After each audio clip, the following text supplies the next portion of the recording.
Shalom Aleichem, on est dans une Hey de Ktubot et on est à la grande ligne, après les deux points de la première grande ligne. Hein. On a dit dans la Mishnah, Kol HaMomim qui sont poslim dans les Keuna, dans les Kohanim, sont poslim chez les femmes. Ceux qui remplacent un Kohen de pouvoir travailler avec Amikdash aussi, qu'Avechol peut être considéré comme un moum, que le mari peut décider que le mariage est caduque par cause de ce moum-là.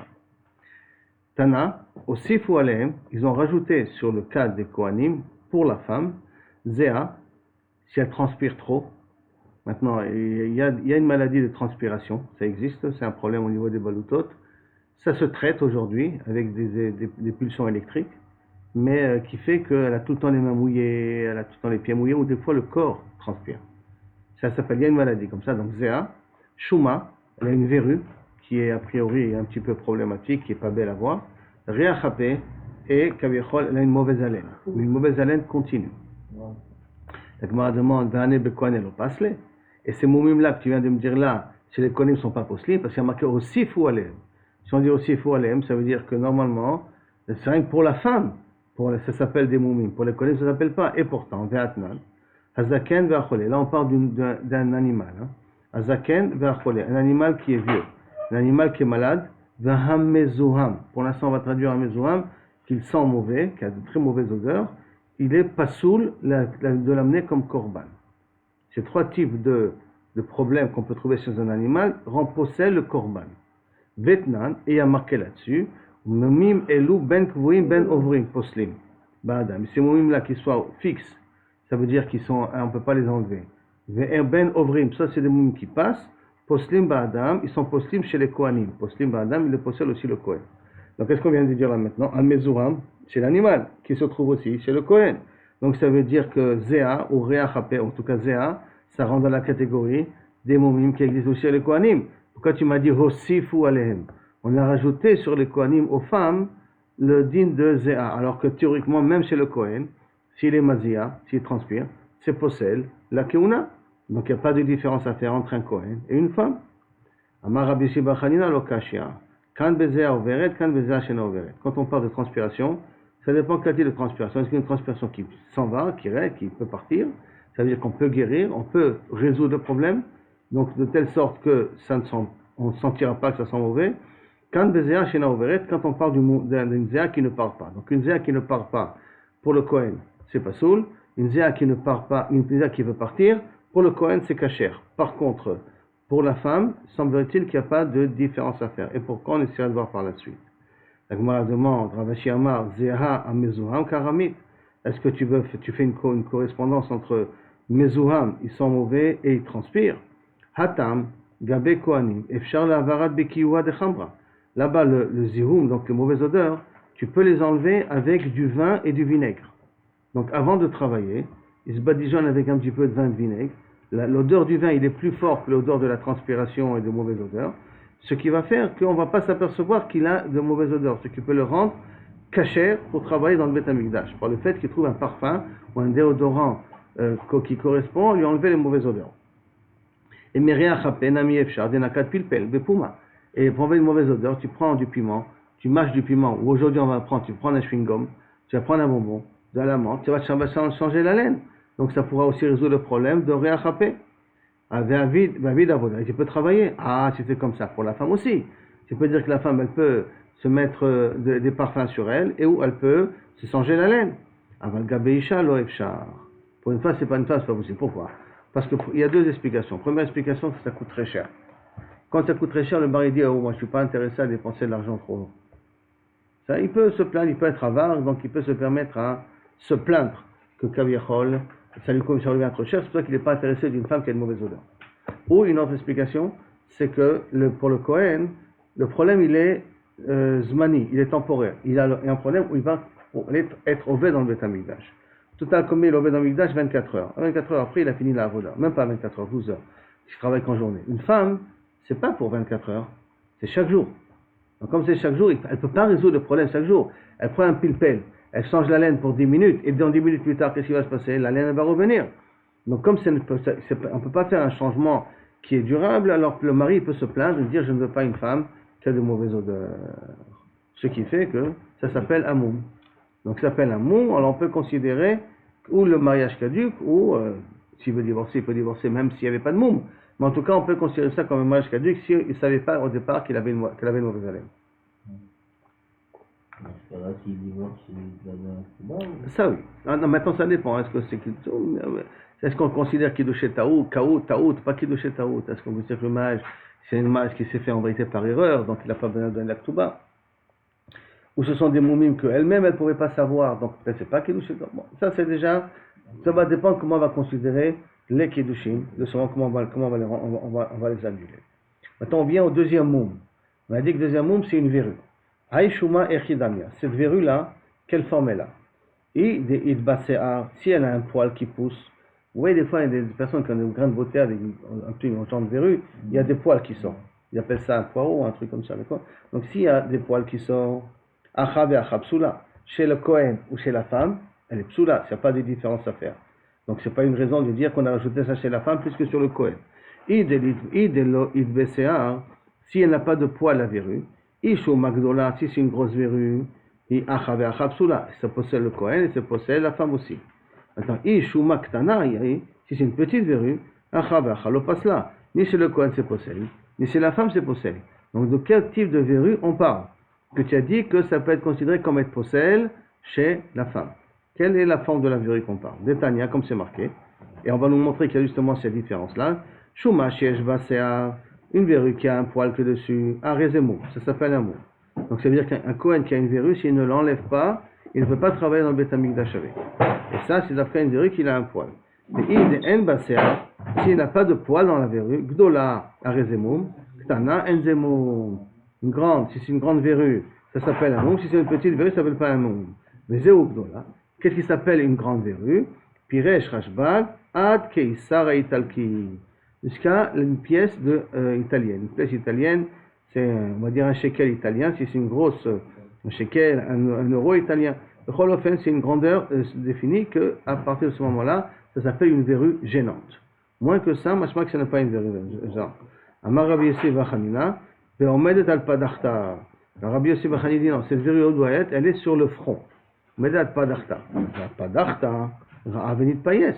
C'est sur le front. Il a vu. Et il a accepté. Donc elle ne peut pas être Toen après le mariage. Ah, cette verrue, elle me dérange. Tu l'as vu et tu as accepté. Donc tu ne veux pas te plaindre maintenant, mes cartes. D'accord? Donc, alors, venez de Payes ou Marafapa, non. Beomedet la tachat kipa shel rocha. Non. La verrue, elle est cachée sous son couvre-chef, sous son foulard. Machma dit ici que les célibataires portaient aussi, a priori, un genre de foulard sur la tête. Quelque part, puisqu'elle pouvait cacher la verrue avec Padarta, avec ce genre de kova, de chapeau qu'elle devait porter à l'époque, qui n'était pas forcément Midin Sniout, ou peut-être aussi Midin Sniout, mais peut-être aussi une ligne de beauté d'une femme. De mettre un couvre-chef, ne pas se circuler avec les cheveux découverts, de mettre quelque chose sur la tête, ça faisait partie de la beauté d'une femme à l'époque, semblerait-il. Pourquoi ça aurait pas été couvert par des cheveux? On a oublié de dire que c'est couvert par Si c'est couvert par les cheveux, en quoi ça le dérange? Il faut qu'il le voie. Quand c'est couvert avec le chapeau, donc quand elle a le chapeau à la maison, il le voit, ça le dégoûte. Il faut dire, mais cartaout. Mais si c'est quelque chose qui est caché sur les cheveux, c'est méchané. Tu ne peux pas être Toen, mais cartaout sur quelque chose que tu ne vois pas. Il y a aussi une certaine logique. Je ne vois pas la différence entre un chapeau et des cheveux, parce que le chapeau, on le met sur les cheveux, alors ça couvre que la partie qui est couverte par les cheveux. Oui, mais des fois, le chapeau, il couvre le front aussi. Il pourrait prendre une genre de... Donc, c'est juste à la ligne de démarcation, on va dire, entre les cheveux et le front, et là-bas, le chapeau, il pouvait recouvrir ça. Donc, tachat kipa shel rocha, zimnin de mitrazia, zimnin de l'omitrazia, que des fois ça se voit, des fois ça se voit pas. Et c'est cette verrue-là qu'on parle, qui est problématique, quand elle a une grandeur donnée. Amara Frisda, hay milta migavra rabba shamiali. Cette ancienne. Quand il s'est marié, il l'a vu? Non, justement. S'il a vu, ouais. S'il a vu, alors effectivement, tu as vu, tu as accepté, il n'y a pas à venir te plaindre. Et là, on parle ici que ça pouvait être caché par le chapeau qu'elle mettait. C'est pour ça que j'ai dit qu'à priori, les célibataires mettaient aussi des chapeaux, semblerait-il. Comme ça pouvait être caché, ils s'en est jamais aperçu. Et il faut avoir des amis de On ne parle pas ici de Yiddishkeit, on parle de relationnel. Non, le Bedin y voit du point de le côté, on va dire, très relationnel civil, pas du côté Avodat Hashem. Du style, un homme il dit, je ne peux pas supporter sa verrue. elle me dérange, ça me dégoûte. Chaque fois que je la vois, je ne peux pas m'approcher d'elle. C'est que l'amour. Aujourd'hui. À l'époque, non, c'est pas de grosses verrues. On parle d'une verrue qui doit être grosse au moins comme un Issar Italki. Combien c'est un Issar Italki? Un îlot le dernier, comme un Issar Italki. C'est gris, quoi. Voilà, un truc canéré qui est gris. Donc ça c'est important. C'est pas une petite verrue qu'on peut enlever. Et en plus, c'est quelque chose qui se voit. Donc ça veut dire que chaque fois qu'il voit ça, ça le dégoûte. Et il appelle ça donc un moum. Ça fait quelque chose qui peut être accepté comme un moum. Alors, il faut marquer dans la Ktuba, s'il y a un moum, alors on peut. Alors peut-être tu peux dire Melchatchila, rétroactivement. Le Kiddushim sont psoulim. Moi je me suis marié à Aldat qui n'avait pas de moumim.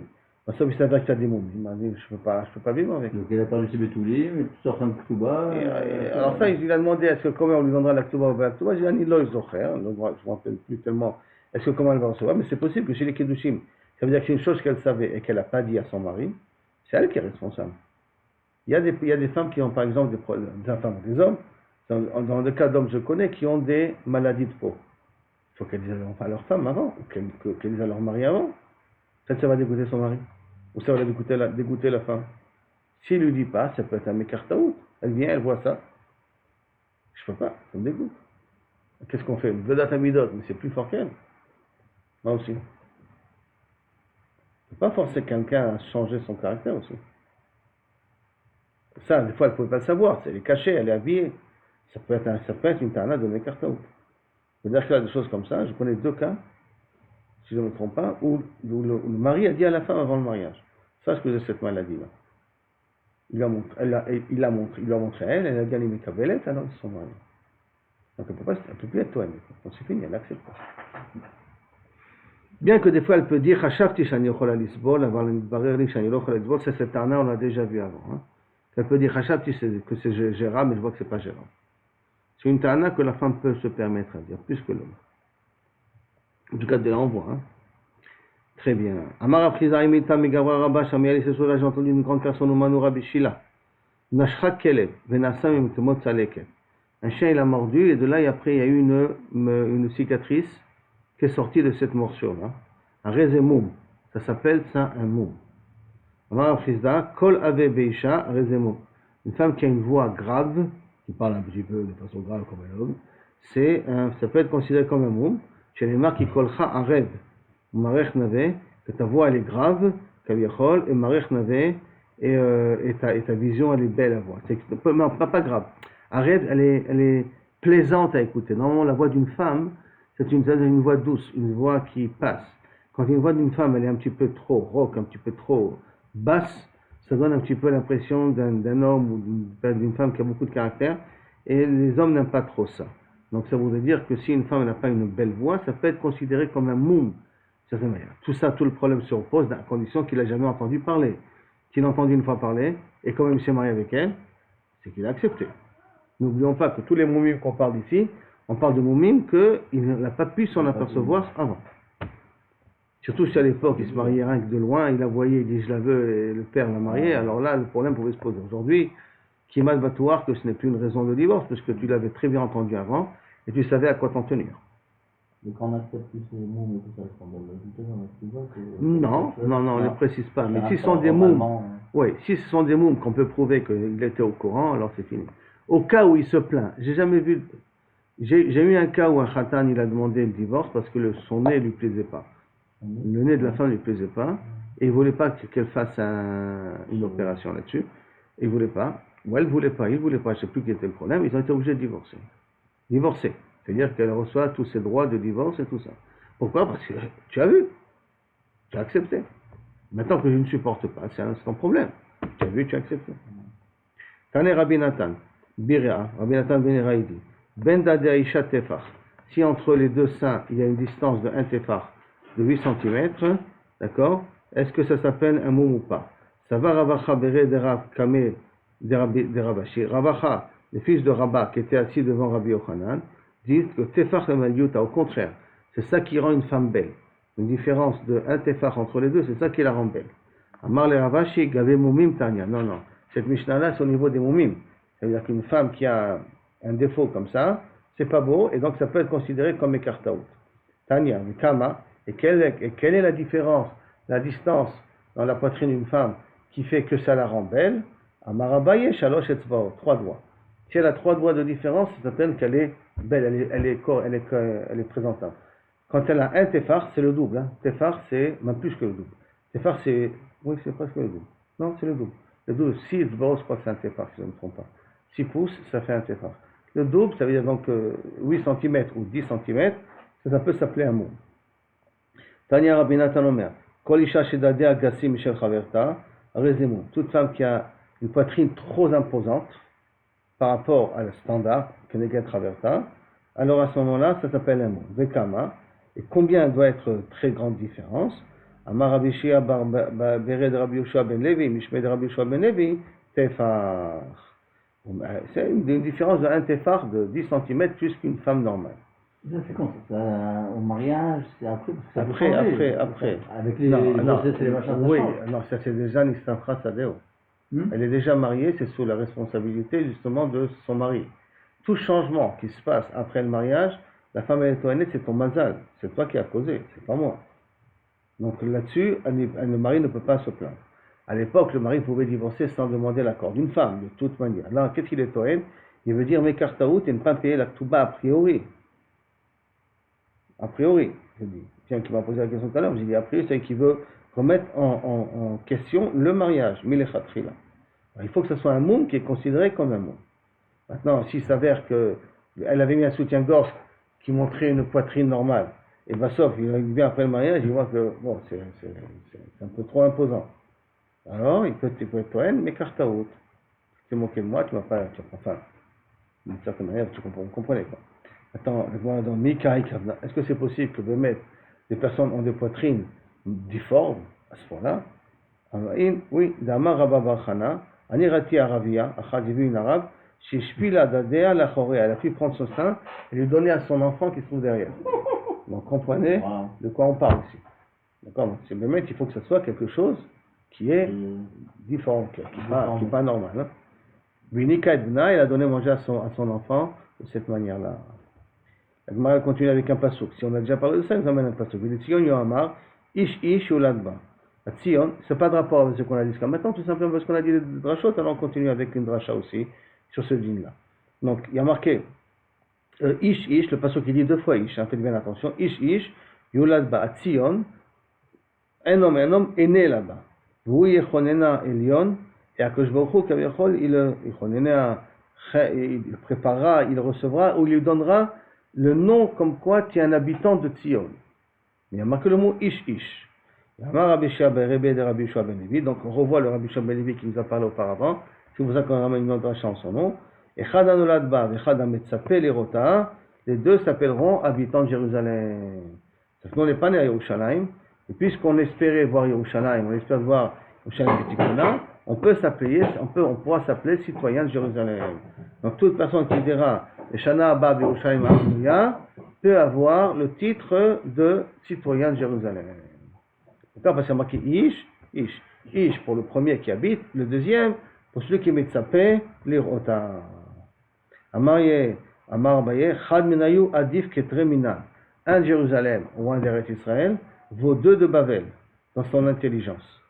Un enfant qui naît à Yerushalayim, il est 2 fois plus intelligent qu'un enfant qui naît en France. Mais, Amarava, et Chad Minan qui salik l'atam, et si un Français il arrive en Eretz Israël, Adif Ketre Minayu, il devient par la vie et par ce qu'il apprentissage qu'il a en Eretz Israël, il deviendra 2 fois plus intelligent qu'un Israélien. Donc si on compare un Israélien et un Français, le Havir d'Eretz Israël marquim, et on vient avec un bagage que l'Israélien n'a pas. On vient avec une culture, on vient avec une façon de penser étrangère qui s'ajoute à ce qu'il va acquérir en Eretz Israël. Comme ça s'ajoute avec l'Havir d'Israël, donc il aura un plus par rapport à un Israélien. Alors qu'un Israélien, il a l'influence et la connaissance d'Israël, de la façon de penser en Israël. Mais il n'a pas cette acquisition-là de la façon de penser que nous on a acquis à l'étranger. Donc un juif qui arrive en Eretz Israël et qui apprend en Eretz Israël, il devient 2 fois plus important qu'un Israélien normal. Deha Rabbi Yirmia, il y a un exemple. Rabbi Yirmia qui avait Acha, lo avait, quand il était en Babel, lo avait Yada Maïkawi Rabani, il ne comprenait pas de quoi il parlait Chachamim. Il était au Shiur, il ne comprenait rien. Qui salik l'atam, quand il est arrivé en Eretz Israël, Karelan Bablaï Tipsha, il nous appelait, il nous traitait de Babel, de Babyloniens Tipshim. Ce même Rabbi Irmia, quand il était avec nous, il ne comprenait rien en shiur. Il est arrivé en Eretz Israël, il considère que nous, on est devenus des deuxième gamme. Tellement il a acquis une connaissance, une intelligence en arrivant en Eretz Israël. Eretz Israël Markim. L'ère d'Israël, c'est Markim. Markim. Jérusalem, il est plus que le reste de Jérusalem. Jérusalem, c'est plus et en beauté et en chokhma. Qui mitziant, etc. Dvar Hashem Yerushalayim. Donc il y a une chokhma qui est la spéciale de Yerushalayim. Il y a Drim. Non? Il y a Drim. Non, ça y est, Drim, c'est quand tu pries au Beth Amikdash. Quand tu pries dans le Beth Amikdash, ils viennent prier en direction de la menorah qui se trouvait au sud. Même aujourd'hui, on dit. D'accord. Mais ça ne veut pas dire que les gens de Beersheba sont plus intelligents que les gens de Yerushalayim. Qui mitziant, etc. La Torah, elle sort de Jérusalem. C'est-à-dire que la connaissance, elle sort d'ici. Avec la Siyata d'Ishmaïa du Beth Amikdash, fait qu'ici, il y a beaucoup plus de capacité d'apprendre, de connaître, que dans Beersheba ou à Haïfa. Matnitim. On vient maintenant, on attaque une nouvelle Mishnah. Hayuba Mumim Veoda Bebet Avia. Elle a eu des Mumim pendant qu'elle était dans la maison de son père. Ça veut dire que elle a reçu, par exemple, on va voir, est-ce qu'elle a reçu les Kiddushin, pas les Kiddushin, elle est avant les Kiddushin. En tout cas, c'est des Mumim qu'on s'en est aperçu que pendant qu'elle habitait encore chez son père. Ah, Tarikh la Viraya, Shemitar Sahayu, Bamumim Alal ou Benistafra Sadeu. Le père va amener des preuves que les Mumim sont arrivés après les fiançailles. Les fiançailles de l'époque, c'est les Kiddushin. Hein, et que dès qu'elle reçoit les Kiddushin, elle appartient maintenant, qu'est-ce qu'on a dit, au Mazal de son mari. Et donc, si ces Mumim sont arrivés après les Kiddushin, c'est le problème du mari, c'est pas son problème à elle. Et ça, c'est au père de démontrer ça. Pourquoi? Parce qu'on s'en est aperçu pendant qu'elle habitait encore chez le père. Par contre, Niresa l'Ereshut Abal, si elle s'est mariée, donc il y a eu la choupa, je veux dire, Niresa l'Ereshut Abal, Abal, Tzaïch Levi Reaya. Maintenant, c'est au mari d'amener la preuve, She'at Shelon Itarsa Yuba Mumim Alu, que Bayam Mikrom et Kartaout, que les Mumim sont venus avant le mariage. Donc ça veut dire que lorsqu'on est rentré dans la choupa, l'obligation de la démonstration passe au mari. Pourquoi? La Gemara va traiter. Il va expliquer. Et tout ça, c'est le divrei Rabbi Meir. Ce qu'on a dit au nom de Rabbi Meir. Tout ce qu'on a dit qu'effectivement, l'un c'est le père qui doit amener les preuves, d'autres c'est le mari qui doit amener les preuves. Les moumim chez Baseter. D'accord, des moumim qu'on ne pouvait pas voir, qui sont cachés. Alors les moumim chez Bagaloui, des moumim qui peuvent être vus. Et non, le mari ne veut pas se plaindre. Pourquoi il ne veut pas se plaindre? Tu as vu, tu as accepté, c'est toi, tu ne peux rien dire.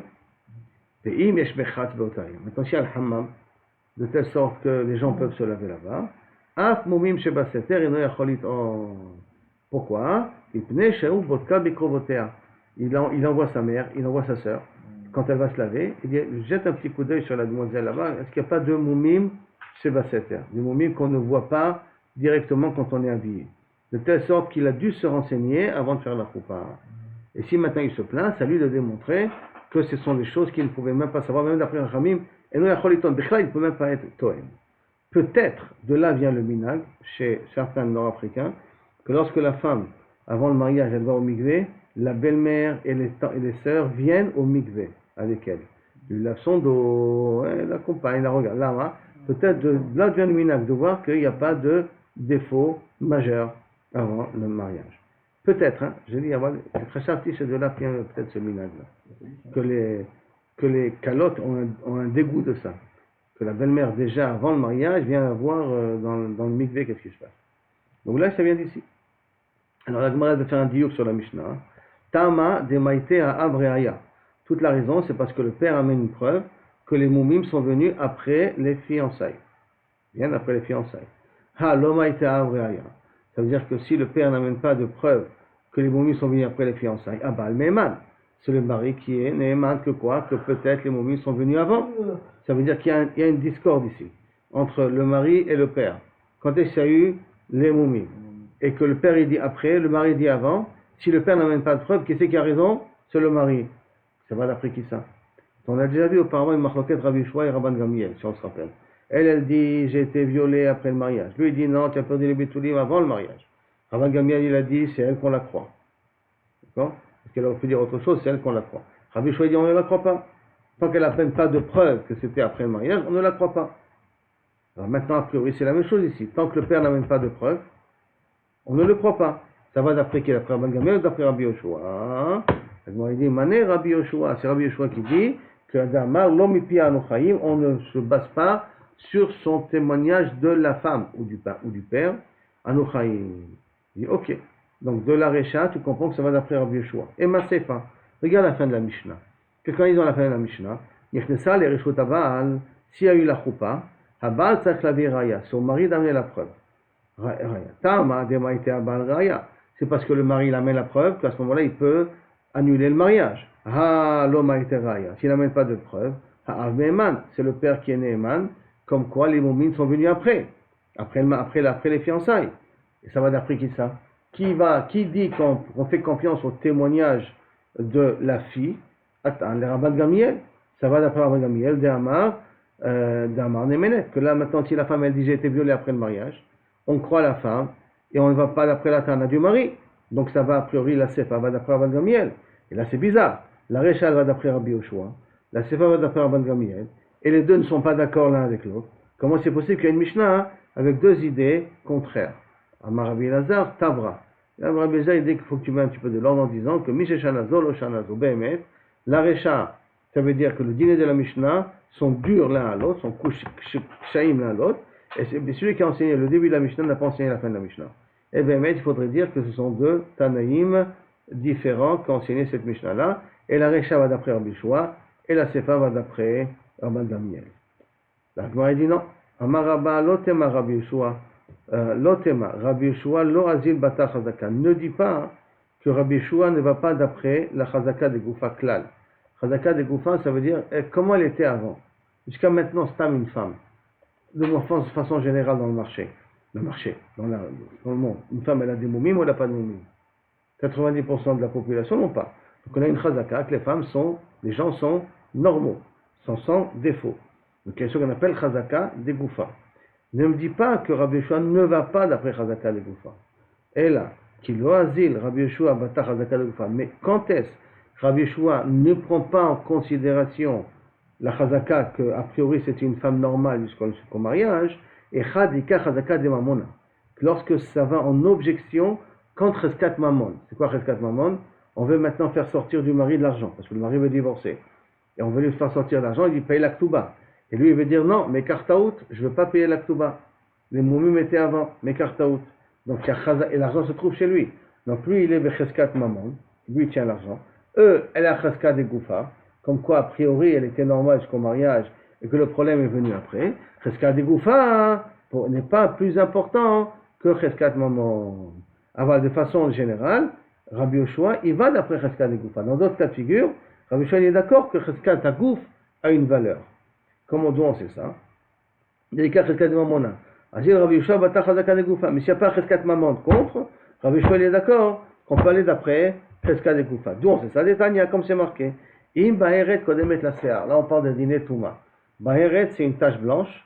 Et il faut qu'il y ait un poil blanc qui soit dans la tache pour qu'il soit tamé. Maintenant, si la Baheret, elle est venue avant le poil blanc qui a poussé, tamé. Im Sear Lavan Kodem le Baheret. S'il y avait un poil blanc avant qu'il y avait la tache blanche sur la personne, il est tahor. Safek, tamé. Si Safek, quand elle s'est venue avant ou après, qu'est-ce que c'est Shlomo le din? C'est tamé. D'accord? Et Rabbi Yeshua Omer, keha. Et Rabbi Yeshua il dit non, c'est keha. C'est quoi keha? Maï keha. Amaraba keha tahor. Ça veut dire que lorsqu'on ne sait pas, ça s'appelle tahor. Donc on voit que Rabbi Yeshua, il va d'après la chazaka. Jusqu'à maintenant il était tahor, cette personne. Maintenant je vois une tache blanche avec un cheveu blanc. Je ne sais pas qu'est-ce qui était en premier, le cheveu ou la tache. Comme je ne sais pas, je vais d'après la chazaka que jusqu'à maintenant il était tahor, et je pars du principe que le cheveu est venu avant la tache. Et comme le cheveu est venu avant la tache, Cheskat des Goufa, je le rends tahor. Donc on voit que Rabbi Yoshua, il est d'accord qu'il y a Cheskat des Goufa. La seule différence c'est que si Cheskat des Goufa va contre Cheskat Mamon il est plus fort que Cheskat des Goufa. Je répète, quel est le Cheskat Mamon qui est d'après Rabbi Yoshua? C'est que le mari, il a l'argent dans ses mains. L'argent de l'Aktuba, il est dans ses mains. Comme il est dans ses mains, on veut lui enlever l'argent de l'Aktuba. Donc ça va contre son Cheskat Mamon. Rabba, il veut donner une autre explication. Parce que jusqu'à maintenant, on avait l'explication de Rabba. Maintenant, on va voir l'explication de Rabba. Il y en a qui changent la Girsa de Rabba, qu'on a dit au départ. L'Otema, ça c'est Rabba avec Hei. Maintenant, on va voir Rabba avec Aleph. Amar Rabba, une autre raison. Et là, c'est un klal qu'on verra souvent dans Ksubot. Amar Rabba, Resha kan imtsa kanayu. Sefanami Kanimsa Kanayu. Dans le cas de la Recha, Shlomo, quand on s'est aperçu qu'elle avait les moumim, pendant qu'elle était fiancée, d'accord? Donc pendant qu'elle était fiancée, elle était chez qui? C'est son père. Kanimsa, là on les a trouvés pendant que tu étais chez ton père. Kanaya, je considère qu'ils ont été tout le temps chez ton père. Donc je vais d'après la situation que je vois maintenant. Donc c'est pas le père qui t'a prouvé, c'est le non, qui t'a prouvé. Au contraire, si je dis Kanimsa Kanaya, ça veut dire que les moumim existaient déjà si cette fille-là même peut-être avant le mariage. Non, ça c'est au mari. Maintenant, c'est à lui de prouver que non. C'est lui qui veut le. Parce que lui, il est dans une situation problématique, le père. Que maintenant, on a trouvé des moumim. Comme on les a trouvés maintenant, est-ce que ces moumim étaient aussi avant le mariage chez elle aussi? Il y a de fortes chances, puisque comme je les trouvais maintenant, peut-être qu'ils existaient aussi avant. Par contre, quand il y a eu déjà la choupa, et que maintenant le mari s'en est aperçu après la choupa, on va dire kanimtsa kanaya. Et c'est kanimtsa kanaya, ça veut dire que c'était quand il était déjà sous la propriété du mari. Donc ça veut dire que les moumim sont venus après les kiddushin. C'est pour ça que c'est au mari d'amener les preuves. Ça veut dire qu'il y a eu ce qu'on appelle kanimtsa kanaya. Quand j'ai un safek, je regarde d'abord dans quelle configuration le safek il est né. Et quand c'est dans une configuration donnée qui normalement considère que tu as fini le travail, le travail est déjà fini, alors on considère que le problème est arrivé après. Si maintenant j'ai une situation avant qu'on a fini le travail, alors je peux prétendre que peut-être le problème a commencé bien auparavant et qu'il ne vient pas que de maintenant. Donc c'est un petit peu cette notion-là. Sur ça, Kanimsa Kanaya, et Tivé Abaye pose une question. On a dit que si elle a fait la choupa, le mari doit amener une preuve. Que les moumim étaient avant les irousin. Quelle est la preuve que le mari doit amener? Que les moumim étaient avant les irousin. D'accord? Et qu'à cause de ça, il y avait donc, on n'a pas dit la vérité, donc les kedushim sont annulés. Achelo titares, mekartaout, achelo titares. En, Michel titares lo. Machma que si les moumim sont, il a mis une preuve que les moumim étaient avant, alors il peut dire mekartaout. Mais s'il ne peut pas amener une moumim qui était avant, et là il trouve des moumim qui étaient sous, les moumim on s'en est aperçu pendant qu'elle était que fiancée, d'accord, l'eau, il ne peut pas divorcer. D'accord? Et pourtant, quand il va amener les moumim, il va amener une preuve que les moumim étaient pendant qu'elle était fiancée. Ses fiancées, elles étaient encore sous la tutelle de son père. Quand il amène des moumim qu'ils étaient au moment où elle était fiancée, t'as qu'à dire la phrase Kanimtsa Kanaya. Et dès que tu amènes la phrase Kanimtsa Kanaya, on va maintenant transférer le chiyuv de démontrer au père. Comment ça se fait que dans la Mishnah on a dit que le mari doit amener une preuve que les moumim étaient avant les hirousin? Il suffit d'amener une preuve que les moumim étaient pendant les hirousin, et rétroactivement on imposera maintenant au père de démontrer que les moumim sont venus après. Comment ça se fait qu'on a dit que le mari doit amener une preuve que les moumim étaient avant les kiddushin? Il suffit d'amener uniquement qu'ils étaient avant la choupa. Et on dit la phrase de Kanimtsa Kanaya, et à ce moment-là, on impose au père de démontrer que c'était après et pas avant. Ve'amai, lima Kanimtsa Kanaya. On n'a qu'à dire Kanimtsa ou Kanayu. On a une preuve que c'est venu après les kiddushin. Elle est encore sous la tutelle de son père. Et donc à ce moment-là, on pourra dire Kanimtsa Kanaya. Amarlé lui a répondu, Mishenitarsa, Amarlé Mishenitarsa, Mishum Deika Lema Chazaka en Adam Shote Bikoz Elaim Ken Botko. Non, même si tu amènes une preuve que les moumim mettaient après les fiançailles, je ne peux pas imposer après au père d'amener une preuve. Pourquoi? Parce qu'on a un clan. Tu payes le mariage. C'est qui paye le mariage à l'époque? C'était le mari. Un homme ne paye le mariage à la condition que il a déjà vérifié tout avant. Un homme ne dépense pas, ne jette pas son argent par la fenêtre. S'il a fait la choupa, c'est qu'il a vérifié qu'est-ce qui se passait. Donc même si tu amènes des preuves que les moumim étaient après les fiançailles, même si tu amènes cette preuve-là, à partir dont tu as fait la choupa, on part du principe que tu as vérifié. Venez pas ici et il a accepté. Alors si c'est comme ça, si on dit qu'il a vérifié, qu'est-ce qu'on va dire? Même si tu amènes que les moumim étaient avant les kiddushin, on est arrivé à la choupa, qu'est-ce que tu vas dire? Il te payait, tu as vérifié, tu as accepté. Alors quoi ça sert que le mari il amène une preuve que les moumim étaient avant les fiançailles?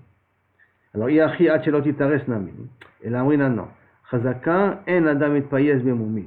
Contre ça, on a encore une autre Chazaka qui va contre, qu'un homme ne se console pas de moumim qui s'aperçoit. Il voit un moum, il n'est pas mévater sur ça. C'est pas qu'il dit, allez, c'est pas grave. Donc on a une chazaka que Bederka, les hommes sont un peu pédants, on va dire comme ça, un peu maniaques, un peu pédants, du style que ils voient un moum, même s'ils l'ont vu, ils sont pas mis pas ici, mais ils sont pas mévatrim a priori. Alors si c'est comme ça, achanami chazaka nadamit pas moum. Alors si c'est comme ça, même que il amènera une preuve, même s'il amène une preuve que c'était avant, quand même on a dit qu'un homme n'est pas mis pas moum. Donc même s'il les a vus, ça va pas servir à grand chose parce qu'il n'est pas mis pas. Et là, Meshinitar ça, pourquoi quand elle se fiance, Meshum Deika Tarté. Quand elle est fiancée, il y a deux forces contre une force. Deux chazakot contre une chazaka. Quand elle est fiancée, qu'est-ce qu'on a? Tarté. Chazaka, Hamed Agouf al Chesgato. La femme, elle a un koar, une force que son corps était correct comme la majorité des femmes sans moumim. Donc une chazaka que le corps était sans moumim. Ve chazaka, une adam shote bekos, il a ken vodko. Et en plus de ça, on a une chazaka qu'un homme ne se marie pas avant d'avoir vérifié qu'est-ce qui se passe. Donc elle a deux forces qui dit que si le mari était au courant, il a été mévater. Contre une chazaka, ve'ara bin payesu. Et donc contre une chazaka que un adam mitpayes bemumin. Donc comme elle a deux forces contre un, automatiquement, les deux sont plus forts. Alors même si j'en annule un par rapport à l'autre, ça veut dire que un adam mitpayes bemumin, ça annule la chazaka de un adam shote bekos elaim ken botko. Donc un contre un, ça s'annule. Il nous reste la chazaka, que chazaka de goufa, que l'Europe des femmes n'ont pas de moumim, le jour du mariage. Donc c'est pour ça qu'on mari a mis une preuve que les moumim étaient avant les fiançailles. Maintenant, Maya Marta chazaka nadam mitpaez moumim. Qu'est-ce que ça veut dire cette phrase-là que tu m'as dit, qu'un homme n'est pas mitpaez moumim, un homme n'est pas mévater sur les défauts qu'il voit chez sa femme. Chada mikom tarté, ça fait 1 contre 2. Chada mikom tarté le ambrinan. Comme je vous ai dit, ça fait 1 contre 2. Et 1 contre 2, on ne dit pas chelot maintenant. Chelot itares, qu'avant les rosim, amène à gouf al cheskato, que kaviachol, chelot itares, lo ambrinan, vechada mikom tarté le ambrinan. Maintenant, chelot itares, que l'ifnei à Yerusim, ce qu'on a appris dans la Mishnah, que le Baal il est patour, s'il amène des preuves, que les défauts étaient avant les fiançailles, s'il amène des preuves à ce niveau-là, alors à ce moment-là, il est Neeman, il ne paye pas. Non, Ika le Memar, on peut dire, Maïka, Chazaka, Den Adam, Shote Bekos Elaim Ken Botko. Ah, contre ça, on a, c'est-à-dire qu'il amène des preuves que les moumim étaient avant les fiançailles. Contre ça, on a la Chazaka, qu'un homme ne boit pas dans un verre avant de vérifier. Donc, c'est-à-dire qu'il a vérifié, il a vu, et il a accepté. Elaim Ken Botko, Vaïra, Yavara, Payes. Au contraire, donc il a vu, il a accepté, au contraire, Adraba. Chazakan et Adamit Payes ve Moumin. Il amène un monde al Cheskato, un homme n'est pas une païs dans les Moumin, et il laisse la Chazaka de l'argent où il se trouve. Ça veut dire que si maintenant il amène des preuves que les Moumin étaient avant les fiançailles. Contre ça, donc ça veut dire que c'est un Mekartaout. A priori, Mekartaout. Contre ça, tu vas dire, mais il y a une Chazaka, un homme, quand il se marie, il vérifie, est-ce que Kaviachol, elle est en bonne santé ou pas en bonne santé. Donc ça va contre ça. Le moumin qui était avant, il s'annule par rapport au fait qu'un homme vérifie avant le mariage. Mais d'un autre côté, on a une chazaka qui va contre et qui nous dit qu'un homme n'est pas mis païs de moumin. Même quand il les voit, il n'est pas mévater alem. Et en plus de ça, il a avec lui la chazaka mamon, que l'argent se trouve chez lui. C'est pour cela que quand il m'amène des preuves que les défauts étaient avant le mariage, avant les kiddushin, alors à ce moment-là, il peut dire Mekartaout, et il n'est pas obligé de lui payer l'aktuba. Les kiddushin s'annulent, il n'est pas obligé de lui payer l'aktuba.